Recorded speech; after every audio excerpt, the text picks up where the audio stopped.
Hello friends, রাঁধুনি রসই থেকে আপনাদের সবাইকে স্বাগত। আজ আমি শীতের সবজি দিয়ে একটা সবজি রেসিপি নিয়ে হাজির হয়ে গেছি। আজকে আমার রেসিপি বিট গাজরের তরকারি। এই বিট গাজরের তরকারিটার জন্য এখানে আমি বিট গাজর নিয়েছি। দুটোই কিন্তু আমার সেদ্ধ করা আছে।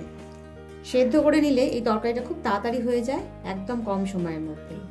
সঙ্গে নিয়েছি সামান্য একটু কড়াইশুঁটি, একটা পেঁয়াজ নিয়েছি, একটু বড় বড় টুকরো করে কেটে নিয়েছি, ক্যাপসিকাম নিয়েছি, আর নিয়েছি একটা মিডিয়াম সাইজ টমেটো নিয়েছি, এটাও একটু বড় টুকরো করে কেটে নিয়েছি একটু, আর দুটো কাঁচা লঙ্কা কুচি করে নিয়েছি।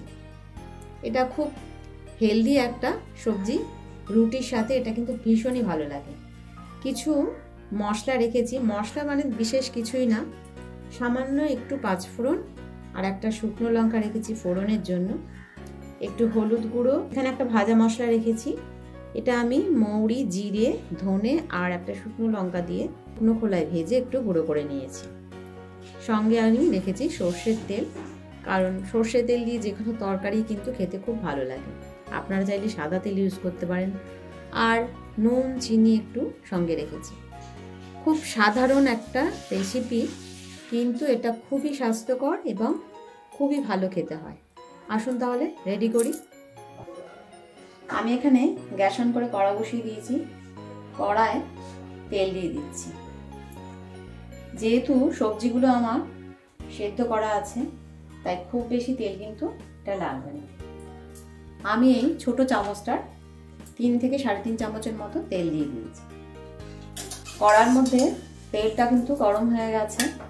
এবার আমি ফোড়নে যে একটু সামান্য একটু পাঁচফোড়ন আর একটা শুকনো লঙ্কা রেখেছিলাম, শুকনো লঙ্কাটা আমি 2 টুকরো করে নিয়েছি, এটা দিয়ে দিলাম। ফোড়নটা একটু নাড়াচাড়া করে নিলাম, নিয়ে এতে দিয়ে দিচ্ছি পেঁয়াজ কুচি।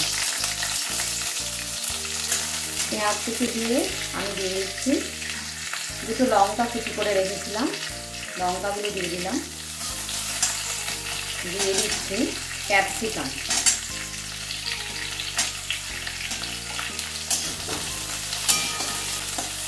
এইগুলো একটু হালকাভাবে একটু ভেজে নিচ্ছি।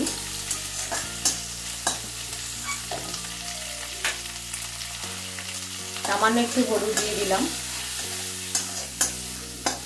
অল্প একটু নুন দিয়ে দিলাম।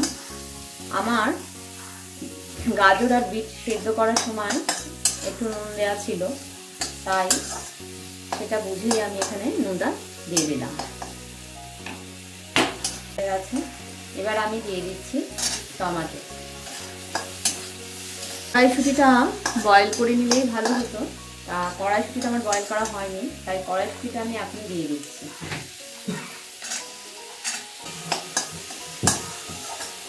টমেটোটা আর নুনটা দেওয়া আছে, তা একটু টমেটোটা নরম হওয়ার জন্য একটু চাপা দিয়ে দিলাম।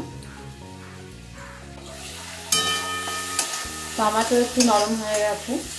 এবার আমি এতে বিট গাজর সেদ্ধ করা আছে, একটু একটা বিনস এর মধ্যে পড়ে গেছে, সেটাও সেদ্ধ করা ছিল, এগুলো সব দিয়ে দিচ্ছি।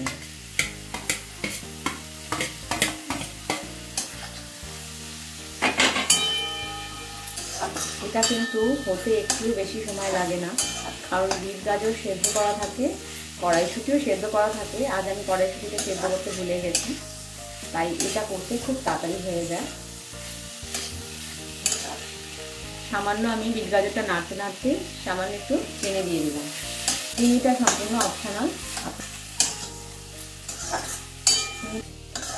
চিনিটা দিয়ে নেড়ে ছেড়ে এবার আমি এতে পরিমাণ মতো একটু জল দিয়ে দিচ্ছি।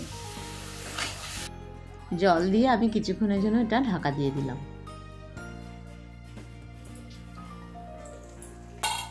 কিছুক্ষণ পর আমি ঢাকাটা খুলে নিলাম।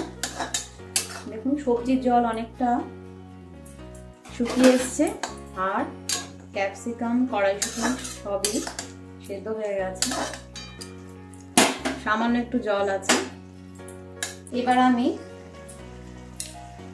1 চা চামচের মতো একটু ভাজা মশলার গুঁড়ো দিয়ে দিলাম। এই ভাজা মশলাটা আমি মৌরি, জিরে, ধনে আর একটা শুকনো লঙ্কা দিয়ে শুকনো খোলায় ভেজে গুঁড়িয়ে নিয়েছিলাম।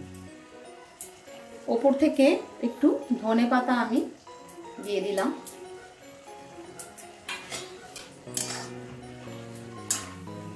শীতের সবজি বিট গাজর দিয়ে তরকারি কিন্তু আমার একদম রেডি হয়ে গেছে।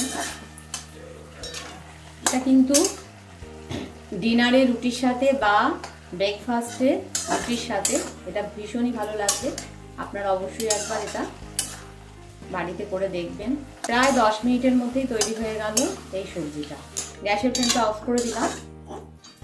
সবজিটা আমাদের একদম রেডি। এবার আমি এটা সার্ভ করে দিচ্ছি। শীতের সবজি বিট গাজরের তরকারি আমার এখানে তৈরি হয়ে গেছে, আমি সার্ভ করে দিয়েছি। আপনারা ডিনারে রুটির সাথে বা ব্রেকফাস্টে রুটির সাথে অবশ্যই এটা ট্রাই করে দেখতে পারেন। এটা খেতে কিন্তু সত্যি খুবই ভালো হয়, যদিও খুব সাধারণ একটা তরকারি, কিন্তু খেতে খুবই টেস্টি হয়। কারণ আর মশলাপাতি তো তেমন বিশেষ কিছুই পড়ে না, দেখতেই পেলেন। অবশ্যই একবার ট্রাই করে দেখুন। যদি ভালো লেগে থাকে রান্নাটিকে লাইক ও শেয়ার করার অনুরোধ রইল। নতুন বন্ধুদের আমার সাবস্ক্রাইব করার অনুরোধ রইল। পাশে থেকে বেল আইকনটা অবশ্যই প্রেস করবেন, তাহলে আমার নতুন নতুন রান্নার আপডেটগুলো সহজেই পৌঁছে যাবে। সুস্থ থাকবেন, ভালো থাকবেন, ধন্যবাদ।